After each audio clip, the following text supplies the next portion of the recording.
This channel does not promote any violent, harmful, or illegal activities. All content provided by this channel is meant for an educational purpose only. রাজ্যের শাসকের কোন্দল থামার কোনো নামই নেই।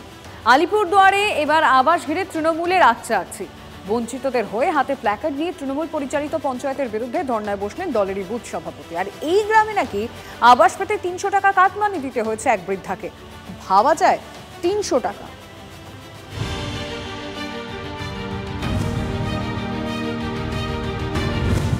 মাথার উপর নেই ছাদ, অসহায় অবস্থা বৃদ্ধার। আবাস যোজনার বাড়ি পাওয়ার আশায় বসেছিলেন আলিপুরদুয়ারের দ্বীপচরের ষাটোর্ধ্ব খুকু পাল। অভিযোগ, আবাসের সমীক্ষায় আসা লোকজন নাকি তার থেকে টাকা চান। ধার দেনা করে ৩০০ টাকা দিয়েছিলেন বৃদ্ধা। বাজার করতে পারেননি, তবু দিয়েছিলেন, কিন্তু তারপরও বাড়ি মেলে।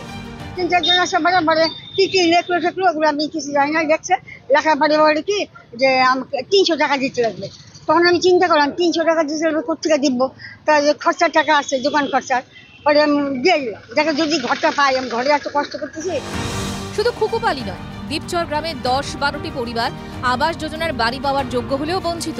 প্রতিবাদে দরিদ্র মানুষদের এনে তৃণমূল পরিচালিত পঞ্চায়েতের বিরুদ্ধে ধর্নায় বসলেন দলেরই বুথ সভাপতি দীপক সাহা। ওনাদের জন্য বারবার আমি জেলা স্তরের নেতৃত্ব, রাজ্য, আমাদের ব্লক স্তরের নেতৃত্ব এবং অঞ্চল স্তরের নেতৃত্ব, লোকাল নেতৃত্বের সঙ্গে সবার সঙ্গে এরা যাতে ঘরটা পায় সেই বিষয়ে সবার সঙ্গে মৌখিকভাবে কথাবার্তা বলি এবং বারবার এদের দ্বারা আবেদনও করাই। কিন্তু বারবার বা দীর্ঘবার আবেদন করবার পরেও আজকে ফাইনাল লিস্ট যে বেরিয়েছে আবাস যোজনা, সেই লিস্টে ওই গরিব মানুষদের নাম দেয়।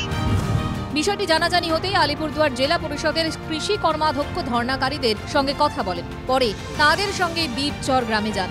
সেখানকার পরিস্থিতি দেখে তিনি অবাক। ত্রিপলের ছাউনি দেওয়া ঘর, থাকার অযোগ্য, নেই পাকা শৌচালয়ও। পরিস্থিতি এতটা খারাপ দেখে গ্রামবাসীদের আশ্বস্ত করেন তিনি। ঘরের প্রয়োজন আছে, শুনেছি যে লিস্টে নাম নিয়ে বলে সেই জায়গায় আমাদের ৫ তারিখ পর্যন্ত তার কমপ্লেন বক্স রাখা আছে জেলা পরিষদ এবং ব্লক স্তরে। আর আপনার দলের লোকই তো এখানে এটা নিয়ে ওদেরকে নিয়ে আন্দোলনে বসেছে।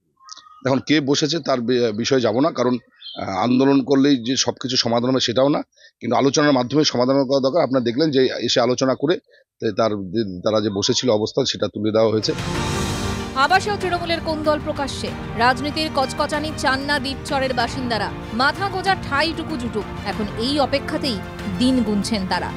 আলিপুরদুয়ার থেকে সুজিত রায়ের রিপোর্ট, TV9 বাংলা।